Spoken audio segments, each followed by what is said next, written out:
नमस्कार दोस्तों, स्वागत है आपका स्टडी फॉर सिविल सर्विसेज में। वीडियो को पूरा देखिए। कोई भी आपका फीडबैक है, कोई सजेशन है, तुरंत वीडियो में कमेंट करके जरूर बताइए। अच्छा लगे तो वीडियो लाइक जरूर कर लीजिए और ऐसे वीडियो लगातार फ्री में पाने के लिए चैनल को तुरंत सब्सक्राइब कर लीजिए और बेल आइकन को जरूर टैप कर लीजिए ताकि आगे भी सारे वीडियो आपको मिलते रहे। यूट्यूब में फॉलो करते हैं तो प्लीज ये वाला फ्री टेलीग्राम चैनल जरूर ज्वाइन कर लीजिएगा। सारे नोटिफिकेशन, सारे अपडेट यहीं पे आते हैं, ध्यान रखिएगा। स्टडी फॉर सिविल सर्विसेज का कोई भी पेड ग्रुप अगर आपको ज्वाइन करना है तो सिर्फ 856480560660897523864455 यही नंबर है हमारे, सिर्फ जहां पे कॉल या व्हाट्सएप कर सकते हैं।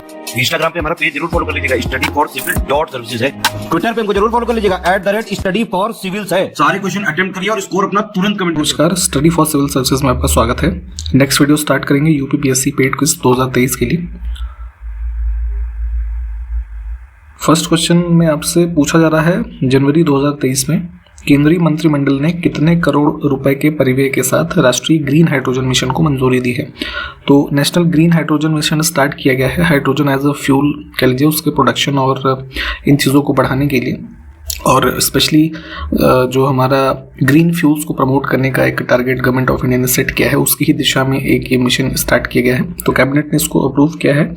इसमें जो पूरा अभी स्टार्टिंग में यहाँ पे कह लीजिए पैसा अप्रूव किया गया है 19,744 करोड़ रुपए है, ठीक है, सी ऑप्शन में। तो यहाँ पे इस फिगर को याद रखिएगा। नेक्स्ट है खाद्य और पोषण सुरक्षा पर अंतर्राष्ट्रीय सम्मेलन, international conference on food and nutritional security, short form में IFANS करके ऐसे लिखा हुआ है कुछ, 2023 कहाँ पे आयोजित किया गया? तो ये जो है आपका इसमें 6 से 9 जनवरी 2023 को मोहाली पंजाब में आयोजित किया गया था। और हमारे जो DST है ना, ये साइंस मिनिस्टर हैं यूनियन के, जितेंद्र सिंह, उन्होंने इनॉग्रेट किया था, ये भी ध्यान रख सकते हैं। 9 से 13 जनवरी तक 18वां विश्व संस्कृत सम्मेलन जो है 2023 कहाँ पे आयोजित किया गया? तो संस्कृत भाषा के कह लीजिए एज अ प्रमोशन के रेफरेंस में ये समिट और या फिर कॉन्फ्रेंस कह लीजिए ऑर्गेनाइज की जाती है। तो 18वां एडिशन जो है ऑर्गेनाइज किया गया है आपका कैनबरा में, जो कि कहाँ है? ऑस्ट्रेलिया में। नेक्स्ट है विज्ञान प्रौद्योगिकी और नवाचार के साथ अमृत काल की ओर अग्रसर। देखिए, मैंने कई बार आपको इस चीज़ के बारे में पहले भी बताया है कि थीम्स को प्लीज़ इंग्लिश में देखा करिए अगर आप हिंदी मीडियम के स्टूडेंट हैं स्टिल, क्योंकि ट्रांसलेशन में कई बार एरर होता है ना। तो मार्चिंग टुवर्ड्स अमृत काल with science, technology and innovation, ये किसका थीम रहा हमारा? 8वें भारत अंतर्राष्ट्रीय विज्ञान महोत्सव का, जो कहाँ पे आयोजित किया गया ये बताना है। तो ये जो है आपका 21 से 24 जनवरी को आयोजित किया गया था भोपाल में, है ना, मध्य प्रदेश। आगे है फाइड विश्व शतरंज चैंपियनशिप 2023 की मेजबानी कौन सा देश कर रहा है? तो बाई एंड ऑफ अप्रैल और मई के स्टार्टिंग में ये जो है ये शतरंज चैंपियनशिप ऑर्गेनाइज की जाएगी अस्ताना, कजाकिस्तान में, ठीक है। फाइड यहाँ पे जो लिखा हुआ है ये इसी को जो है इंटरनेशनल चेस फेडरेशन जो है इसको शॉर्ट फॉर्म में कह लीजिए एक तरीके से लिखते हैं। इसमें देखें, हाल ही में यूनेस्को ने किस देश के ओडेसा को डेंजर साइट में विश्व विरासत स्थल के रूप में नामित किया है? तो जो वर्ल्ड हेरिटेज साइट के रूप में रिकॉग्नाइज किया जाता है उसके रूप में यूक्रेन का एक सिटी है ओडेसा। तो अब चूंकि रशिया और यूक्रेन का जो मतलब लड़ाई वगैरह चल रही है, तो उसी क्रम में कई सारी सिटीज़ और जो हेरिटेज साइट्स हैं कई काफ़ी नुकसान हुआ है मिसाइल अटैक वगैरह में, है ना। तो चूंकि वहाँ का जो एक कह लीजिए इंटर कल्चरल कैपिटल माना जाता है यूक्रेन का ओडेसा को, तो इस वजह से इसको रिकॉग्नाइज किया गया है ताकि थोड़ा इसको सुरक्षा जो है मिल सके। तो ध्यान रखिएगा, ओडेसा जो है यूक्रेन में है। ICC women's cricketer of the year 2022, इसका अवार्ड किस देश के खिलाड़ी नटालिया सीवर ने जीता है? तो ये है इंग्लैंड की। और ये भी ध्यान रखिएगा, जो men's player of the year है 2022 के लिए वो बाबर आजम को मिला है, पाकिस्तान के जो हैं। हाल ही में किस रेलवे स्टेशन को उच्चतम प्लैटिनम रेटिंग के साथ हरित रेलवे स्टेशन प्रमाण पत्र प्रदान किया गया है? तो इसमें देखिए प्रदान किया गया है ये विशाखापट्टनम रेलवे स्टेशन को। इंडियन रेलवेज के अंतर्गत एनवायरमेंट डायरेक्टरेट एक काम करता है, ठीक है। तो उनके द्वारा एक और अन्य संस्थान है इंडियन ग्रीन बिल्डिंग काउंसिल, इन दोनों के सहयोग से एक सिस्टम डेवलप किया गया है green railway station rating system करके। तो उसी में कुछ कैटेगरीज हैं और ऐसे स्टेशंस को जो ग्रीन सर्टिफिकेशन प्रदान किया जाता है कारण ये होता है कि उन स्टेशंस में ऐसा मैनेजमेंट है कि इन्वायरमेंटल इम्पैक्ट जो है ना, नेगेटिव बहुत कम होता है उसमें। मतलब जो ये वेस्ट वगैरह है, डिस्पोजल अच्छा है, स्टेशन का मैनेजमेंट अच्छा है, तो इन सब रेफरेंस में ये अवार्ड यहाँ पे मिला है विशाखापट्टनम रेलवे स्टेशन को। तो ध्यान रखिएगा, इंपॉर्टेंट है ये। इसमें देखें, हाल ही में 8वां महाकवि कन्हैयालाल सेठिया पुरस्कार 2023 इसे दिया गया। तो जयपुर लिटरेचर फेस्टिवल हमने पहले भी बात की थी, उसके अंतर्गत ही ये पुरस्कार मिला है के सच्चिदानंदन को। अब महान जैन विद्वान हेमचंद्र किसकी सभा को अलंकृत करते थे, ये बताना है आपको। तो ये कुमारपाल जो है, इनके स्पिरिचुअल गुरु भी थे, ठीक है, हेमचंद्र। तो बी विकल्प हमारा जो है ये करेक्ट हो जाएगा। इनकी कह लीजिए सभा से संबंधित थे ये। औद्योगिक मलबे जो यहाँ पे लिखे हुए हैं, इसमें से किससे सर्वाधिक रासायनिक प्रदूषण होता है? तो उत्तर प्रदेश में जैसे कानपुर में आपने देखा होगा लेदर फैक्ट्रीज बहुत सारी ऑपरेटिव थी, उस वजह से गंगा बहुत जो है प्रदूषित थी वहाँ पे, है ना। तो chemical pollution as well as environmental pollution के लिए जो सबसे उत्तरदायी इंडस्ट्री है इसमें से, वो लेदर इंडस्ट्री होगी। विकल्प ए को चुनेंगे। इसमें देखें, गुर्जर प्रतिहार शासक जितने भी थे उसमें से किसकी उपाधि आदि वराह की थी, है ना। तो ये मिहिर भोज या फिर भोज वन इनको कहा जाता था। इनकी टाइटल थी भगवान विष्णु के जो है उपासक थे, और जो है इस वजह से यहाँ पे आदि वराह की टाइटल जो है इनसे संबंधित थी, को एसोसिएट कर सकते हैं इस हिसाब से इनसे। नेक्स्ट है नरम दल और गरम दल, मॉडरेट और एक्सट्रीमिस्ट, है ना। इन दो रूपों में कांग्रेस का विभाजन हो गया था, किस अधिवेशन में ये बताना है। तो 1907 का सेशन था सूरत में, ठीक है। पहले भी ये कई बार बताया गया है। फिर बाद में इनका जो है कह लीजिए दोनों ग्रुप एक आपस में फिर से मिल जाते हैं। तो वो किस सेशन में हुआ था, जरा कमेंट करके बताइए। तो निम्नलिखित में से कौन एक मुगल सम्राट द्वारा नियुक्त बंगाल का अंतिम सूबेदार था, ठीक है। तो बंगाल के रीजन में आप देखते हैं नवाब रिजाइम का एस्टैब्लिशमेंट या कह लीजिए फाउंडर के रूप में जाना जाता है मुर्शिद कुली खान को। तो यही जो है अंतिम सूबेदार के रूप में कह लीजिए अपॉइंटेड था मुगल एम्परर फरुखशियर के द्वारा, ठीक है। बी विकल्प को चुनेंगे। वर्ष भी ध्यान रख सकते हैं, 1717 में अपॉइंट हुआ था ये। अकबर की इच्छा के अनुसार रामायण का फारसी भाषा में अनुवाद किसने किया था?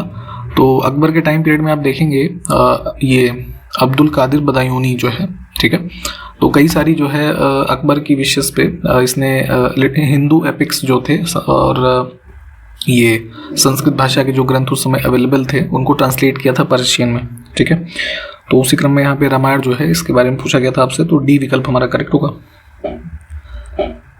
निम्नलिखित में से भारत के किस शहर को जीरो मील सेंटर कहा जाता है, ठीक है। तो जीरो मील सेंटर या फिर जीरो माइल स्टोन कह लीजिए, कहीं लिखा मिले तो ये बेसिकली रेफर किया जाता है नागपुर को, है ना। थोड़ा इसके बारे में पढ़िएगा, थोड़ा सा बता देते हैं आपको।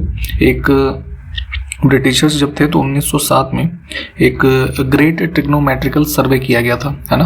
तो उसके दौरान ही जीरो माइल स्टोन इस्टेब्लिश किया गया था। एक बेसिकली सैंडस्टोन का पिलर मॉन्यूमेंट है ये नागपुर में, ठीक है। तो उसी के बारे में यहाँ पे पूछा गया था थोड़ा। अब ये हमको आप जरा बताइए कि ये ट्रिग्नोमेट्रिकल सर्वे जो है किस वजह से किया गया था, ये हमको जरा बताइए, ठीक है। नहीं बताएंगे तो कोई नहीं, नेक्स्ट वीडियो में हम ही बताएंगे आपको। कॉमेंट करिए जरा इसको। निम्नलिखित में से किसे नोबेल पुरस्कार नहीं प्रदान किया गया? तो भारत से संबंध रखने वाले जो यहाँ पे लोग लिखे हुए हैं, मदर टेरेसा को मिला था जो है ये अराउंड 1979 में। रविंद्रनाथ टैगोर को सबसे पहले मिला था 1912 में। सीवी रमन को मिला था 1930 में। होमी जहांगीर भाभा को नहीं मिला है, ठीक। फ्रीडम स्ट्रगल टाइम पीरियड में 31 दिसंबर 1928 को दिल्ली में एक ऑल पार्टी मुस्लिम कॉन्फ्रेंस या फिर ऑल इंडिया मुस्लिम कॉन्फ्रेंस लिखा हुआ मिलेगा, इसको जो है आयोजित किया गया था। तो इसकी अध्यक्षता किसने की थी? तो इसमें डेट याद रखिएगा, 31 दिसंबर 1928 से 1 जनवरी 1929 तक इसको दिल्ली में ऑर्गेनाइज किया गया। आगा खान जो लिखा है, आगा खान थर्ड इनका पूरा नाम था, और वैसे मूल नाम था इनका सुल्तान मोहम्मद खान, ठीक। तो ये अध्यक्ष थे, ठीक, इनकी अध्यक्षता में किया गया। निम्नलिखित में से किसे भारत में साम्यवाद का यानी कि कम्युनिज्म का उच्चतम पुजारी कहा गया है? तो देखिए जवाहरलाल नेहरू जी के बारे में ये जो है स्टेटमेंट संबंधित है। इनके विचारों को आप देखेंगे तो कह लीजिए इंटरप्रिटेशन करने पे मिलता है कि socialism as well as Marxism जो है दोनों की विचारधाराएं इनके आइडियाज से मिलती हैं। और इसी आइडिया मतलब इनका जो सोशलिस्ट ट्रेंड जो ज़्यादा था उसके अगेंस्ट में एक आर्टिकल पब्लिश किया गया था। ये नाम था इसका कम्युनिस्ट लाइक्स एंड डिसलाइक्स। हो सके तो इसको थोड़ा सर्च करके पढ़िए अगर आप इंटरेस्टेड हो। तो इसमें जो है इनको बताया गया है highest priest of communism in India. तो इसमें विकल्प ए को चुनेंगे हम, साम्यवाद का उच्चतम पुजारी और जवाहरलाल नेहरू। तो ये अगर ज़्यादा ना हो सके तो कम से कम इतना याद रखिएगा कि स्टेटमेंट किसके लिए यूज़ किया गया है। इसमें देखें किसने रविंद्रनाथ टैगोर को महान प्रहरी है ना द ग्रेट सेंटिनल की संज्ञा दी है? तो ये स्टेटमेंट यूज किया गया था महात्मा गांधी जी के द्वारा। नेक्स्ट है भारतीय राष्ट्रीय कांग्रेस के 1946 में मेरठ में आयोजित किए गए अधिवेशन की अध्यक्षता किसने की थी?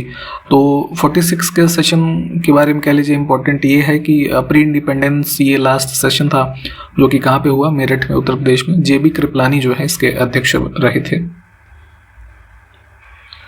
आगे देखें 14 और 15 अगस्त 1947 यानी कि इंडिपेंडेंस का जो डे रहा इंडिया का, उसकी मध्यरात्रि में सेंट्रल असेंबली में जो मोहम्मद इकबाल ने गीत लिखा था सारे जहां से अच्छा हिंदुस्तान हमारा, तो वो और जो नेशनल एंथम बना बाद में हमारा जनगण मन, इसको किसने गाया था? तो ये जो है MS सुब्बुलक्ष्मी थी, इनके द्वारा गाया गया। डी विकल्प को चुनेंगे। ठीक है। सारे जहां से अच्छा के बारे में एक चीज़ ये भी ध्यान रखिएगा, कई बार पूछा जाता है कि इसकी जो मूल रूप से किस लैंग्वेज में ये लिखा गया था। तो जो है उर्दू में लिखा गया था। इसको तराना ए हिंद भी इसको कहते थे। ठीक है, इस पूरे गाने को। और ओरिजिनली जो ये पब्लिश किया गया था तो एक साप्ताहिक पत्रिका आती थी इत्तिहाद, है ना, उसमें सबसे पहली बार पब्लिश किया गया था 1904 में। सारे फैक्ट प्लीज याद रखिएगा ये। नेक्स्ट है ब्रिटिश भारत की राजधानी को किस वर्ष में कलकत्ता से दिल्ली स्थानांतरित किया गया? तो कलकत्ता राजधानी आप मान लीजिए 1772 से लेकर के 1911 तक रही। ठीक है, फिर 11 में शिफ्ट किया गया, जो ये दिल्ली दरबार होता है किंग जॉर्ज 5 के टाइम पीरियड का, है ना, तो तब से दिल्ली में है 1911। नेक्स्ट है ग्रेट सॉल्ट लेक कहाँ पे स्थित है? तो जो है लार्जेस्ट कह लीजिए सॉल्ट वाटर लेक है पृथ्वी के वेस्टर्न हेमिस्फीयर में, है ना। US में एक स्टेट ऑफ ऊटा है, वहां स्थित है। इसमें से कौन सी एक झील तंजानिया और युगांडा के बीच अंतर्राष्ट्रीय सीमा बनाती है? तो अफ्रीका में आप देखते हैं जो सबसे बड़ी है विक्टोरिया झील, है ना, तो नॉर्थ में इसके पड़ता है युगांडा और मैप में आप देख लीजिएगा साउथ में है तंजानिया। ठीक,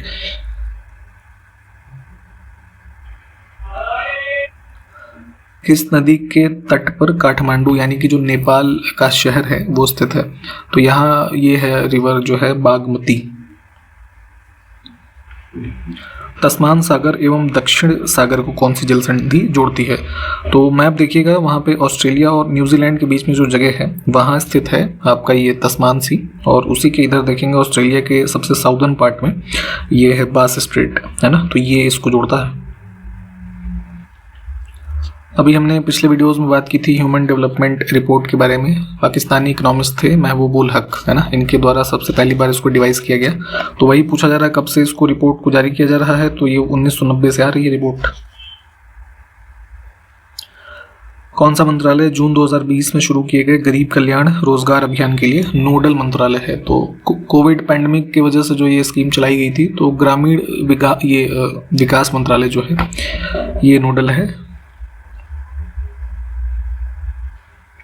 कौन से दो देश फीफा महिला विश्व कप 2023 की मेजबानी करेंगे? तो ये हैं ऑस्ट्रेलिया और न्यूजीलैंड। ह्यूमन बॉडी में जो प्रोटीन का सिंथेसिस होता है, प्रोटीन संश्लेषण, इसके लिए कौन सी कोशिका संरचना जो है उत्तरदायी है? तो ये होती है राइबोसोम। किसको 1938 और 39 में भारतीय राष्ट्रीय कांग्रेस के अध्यक्ष के रूप में चुना गया था। तो काफ़ी चर्चित जो सेशंस रहे थे, सुभाष चंद्र बोस जी जो है चुने गए थे 39 में। पट्टाभी सीतारमैया के अगेंस्ट में भी जीते थे, परंतु बाद में जो है रिजाइन कर दिया था इन्होंने। ठीक, किस विटामिन की कमी से पेलाग्रा नामक डिजीज जो है वो हो जाती है आपको? तो अगर जो है विटामिन B3 का इंटेक कम है ना, इसकी डेफिशिएंसी होती है, जिसको आप क्या कहते हैं विटामिन B3 को? नियासिन, है ना, या फिर कई बार आपको नियासिनामाइड भी लिखा हुआ मिलेगा। इसकी कमी से होता है। सी विकल्प को चुनेंगे। इसके सोर्सेज जो है आप जान सकते हैं क्या होते हैं। तो जैसे वेजिटेबल्स हैं, मीट होता है, बनाना, ये सब जो है विटामिन B3 के सोर्स होते हैं। भारत का सांख्यिकी दिवस, है ना, स्टैटिस्टिक्स डे, ये 29 जून को मनाया जाता है। तो यहाँ पहली बात ये ध्यान रखिएगा। और किसकी जयंती के रूप में मनाया जाता है? तो पीसी महालनोबिस को आप जानते होंगे। अच्छा, जरा बताइए कौन सा 5 ईयर प्लान जो है इनकी रिकमेंडेशन पे आधारित है? कमेंट के माध्यम से बताइए। भारत के संविधान के अनुसार उन राज्यों की अधिकतम संख्या क्या है जिनके लिए एक ही व्यक्ति को राज्यपाल के रूप में नियुक्त किया जा सकता है? तो जब कॉन्स्टिट्यूशन बना था तब तो खैर ऐसा प्रावधान नहीं था। 7th अमेंडमेंट हुआ था 1956 में। उसके माध्यम से प्रावधान किया गया कि किसी भी व्यक्ति को आर्टिकल 153 के तहत, है ना, मतलब चाहे जितने भी राज्यों का राज्यपाल नियुक्त किया जा सकता है प्रेसिडेंट के द्वारा। ठीक, ऐसी कोई लिमिट नहीं है कि सिर्फ 2 या 3 के लिए होंगे, जो भी प्रेसिडेंट चाहे। और ऐसी स्थिति में मान लीजिए कोई भी व्यक्ति 2 या 2 से अधिक राज्यों का राज्यपाल है, तो उसके जो सैलरी या अलाउंसेस होते हैं वो जो भी जितने राज्यों के वो मतलब गवर्नर अपॉइंट हैं उनके द्वारा इक्वल जो कह लीजिए भाग में शेयर किए जाते हैं। ठीक, या फिर जैसा प्रेसिडेंट जो है सजेस्ट करते हैं उस हिसाब से शेयर किए जाते हैं। तो यहाँ पे कोई भी लिमिट नहीं है। डी विकल्प को चुन लेंगे। आर्टिकल ध्यान रखिएगा, आर्टिकल 153, और ये प्रावधान भी पूछा जाता है कि कब ये किया गया था। तो दैट इज 7th अमेंडमेंट 1956।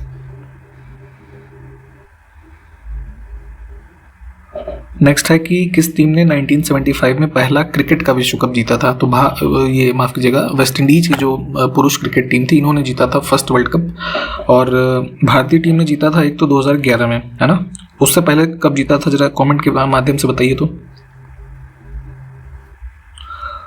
निम्नलिखित में से किस ग्रह का कोई चंद्रमा नहीं है? आर्टिफिशियल नहीं, नेचुरल, है ना, नेचुरल सैटेलाइट नहीं है। तो जैसे अर्थ का क्या है, मून है, तो वैसे ही बाकी अन्य ग्रहों के तो हैं, लेकिन वीनस और ये मरकरी, इन दोनों के नहीं है। रीज़न ये है कि इनकी जो कह लीजिए प्रॉक्सिमिटी है सन से, वो बहुत नज़दीक है। तो ए को चुनेंगे। विश्व का सबसे बड़ा मैंग्रोव वन, है ना, जो हमारी एक्वेटिक स्पीशीज वाला वन आप देखते हैं मैंग्रोव, कौन सा है? तो ये सुंदरवन है, इधर बे ऑफ बंगाल में। इसमें देखिए किस मंत्रालय या फिर ये नीति आयोग ने उमंग एप्लीकेशन को लॉन्च किया? तो ये काफ़ी इंपॉर्टेंट एप्लीकेशन है। जितनी भी गवर्नमेंट सर्विसेज हैं, है ना, कई सारी स्कीम्स ऐसी हैं कि आपके लिए लाभकारी हैं, परंतु आपको पता ही नहीं है। ठीक है, तो इसको लॉन्च किया था इस पर्पज से गवर्नमेंट ऑफ इंडिया ने अपने डिजिटल इंडिया इनिशिएटिव के तहत, है ना, वर्ष 2018 में मिनिस्ट्री ऑफ इलेक्ट्रॉनिक्स के द्वारा। ठीक, ए विकल्प को चुनेंगे। इसको प्लीज़ इंस्टॉल करिएगा आप लोग जो है अपने प्ले स्टोर और ऐप स्टोर से। और जो भी सर्विसेज हैं, है ना, कई सारी स्कीम्स काफ़ी इंपॉर्टेंट हैं डे टू डे लाइफ के लिए भी, तो वहाँ आपको इसका बेनिफिट मिल सकता है, क्योंकि जो मैक्सिमम सर्विसेज हैं गवर्नमेंट ऑफ इंडिया या फिर ऐसे डिजिटल इनिशिएटिव्स, आज की जो कह लीजिए डिजिटल दुनिया में जो चीज़ें आपके जानकारी में होनी चाहिए, उसके लिए आप यहाँ पे इसको एक्सेस कर सकते हैं। ठीक है, और 2020 में उमंग का ही एक इंटरनेशनल वर्जन भी एप्लीकेशन लॉन्च किया गया था, है ना, विदेशियों के लिए। इसको भी ध्यान रखिएगा। नेक्स्ट है अखिल भारतीय मुस्लिम लीग की स्थापना 1906 में कहाँ पे की गई थी? तो 30 दिसंबर 1906 को, जिसको आगे चल करके आप जानते हैं ऑल इंडिया मुस्लिम लीग के नाम से जाना जाता है ना। तो फाउंडेशन इसका हुआ था ढाका में, जो उस समय बंगाल में था, अब जो बांग्लादेश में है। ठीक है, देखिए उत्तर प्रदेश के निवासी अगर आप हैं तो आपको ये चीज़ पता ही होगी कि कई सारे नाम जो है अभी रिसेंट ईयर्स में चेंज किए गए। जैसे इलाहाबाद को प्रयागराज किया गया, या कई कस्बों के नाम बदले गए, कई चौराहों के नाम, जैसे हजरतगंज चौराहा लखनऊ में है तो अटल चौक कर दिया गया था। तो ये सब जो रीनेमिंग की जाती है शहर या कस्बों के नाम, तो इस रेफरेंस में राज्य सरकार जो है उसके द्वारा केंद्र सरकार का अप्रूवल यानी कि अनुमोदन प्राप्त करना अनिवार्य है। ठीक, तो अप्रूवल मिलने के बाद जो ऐसा परिवर्तन हो रहा है उसको इफेक्टिव यानी जो प्रभावी करने वाला एक वाइट पेपर आता है, राज्य पत्र अधिसूचना कह लीजिए, वो कौन इशू करता है? ठीक है, तो जहाँ पे जिस उसमें राज्य में ये रीनेमिंग की जा रही है वो कंसर्न्ड स्टेट गवर्नमेंट जो है इसको इशू करती है।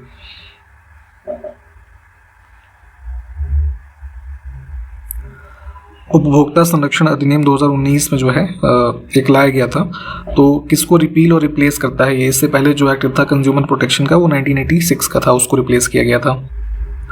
भारत के विधि आयोग के संबंध में सही कथन कौन सा नहीं है? ठीक है, तो पहले भी हमने इसके बारे में बात की हुई है कि लॉर्ड मैकॉले के टाइम पीरियड में स्टार्ट होता है। गवर्नमेंट ऑफ इंडिया एक्ट नहीं, ये जो चार्टर एक्ट था, माफ कीजिएगा, 1833। यहाँ पे देखिए सेकंड में खैर वो लिखा हुआ है, देख लेते हैं हम। यह समय समय पर भारत सरकार के द्वारा गठित एक गैर सांविधिक निकाय है। तो ध्यान दीजिएगा, ये कोई भी कॉन्स्टिट्यूशनल या फिर स्टैट्यूटरी बॉडी नहीं है। ठीक है, नॉन स्टैट्यूटरी है। इसका मुख्य पर्पज ये होता है कि समय समय पर जब इसका गठन अब किया जाता है ना, उसका सिर्फ और सिर्फ पर्पज ये होता है कि जो ऐसे लॉज जिनमें कुछ कमियां हैं या किसी को रिपील करना है या उसमें क्या सुधार हो सकता है उसके बारे में सजेशन लेने के लिए इसको गठित किया जाता है। ठीक, तो पहला स्टेटमेंट हमारा ठीक है। और दूसरा वही है कि पहला जो विधि आयोग था 1833 के चार्टर अधिनियम के तहत स्थापित किया गया था, है ना, तो दोनों सही है हमारे। निम्नलिखित में से किस लिपि को सभी आधुनिक भारतीय लिपियों की जननी माना जाता है, यानी कि mother of all the modern Indian scripts? तो ये है ब्राह्मी लिपि। आज का लास्ट क्वेश्चन देखेंगे हम। मानव विकास सूचकांक एक समग्र सूचकांक है जो मानव विकास में औसत उपलब्धि को मापता है। तो इस उपलब्धि को मापने के लिए जो है किस संकेतक को ध्यान में रखा जाता है? ह्यूमन ये डेवलपमेंट इंडेक्स में। तो अभी हमने ऊपर भी जो है ह्यूमन डेवलपमेंट रिपोर्ट की बात की थी, है ना, तो अगर उस रेफरेंस में देखें आदमी मनुष्य के मानव विकास के एक कलेक्टिव जो ये इंडेक्स आता है उसमें यहाँ पे जो 3 कंपोनेंट लिखे हैं, जन्म के समय जो जीवन प्रत्याशा है वो कितनी है, सकल राष्ट्रीय आय और स्कूली शिक्षा के अपेक्षित वर्ष, ये तीनों ही कैटेगरीज हैं। थोड़ा इसके बारे में डिटेल में पढ़िएगा, इंपॉर्टेंट इंडेक्स होता है खास करके मुख्य परीक्षा के लिए। यहाँ पे तो खैर वैसे तीनों स्टेटमेंट हमारे ठीक हैं। ठीक, तो समाप्त कर रहे हैं यहाँ पे। सारे क्वेश्चंस देख लीजिए, जो मैप वाले क्वेश्चंस हमने देखे हैं उसको प्लीज़ मैप में देखिएगा और जो क्वेश्चंस पूछे गए हैं उसको बताइए। और वीडियो अच्छा लगा हो तो प्लीज़ लाइक किया करिए आप लोग। ठीक है, हम आपको कंटिन्यू करेंगे नेक्स्ट वीडियो में। तब तक के लिए नमस्कार, जय हिंद।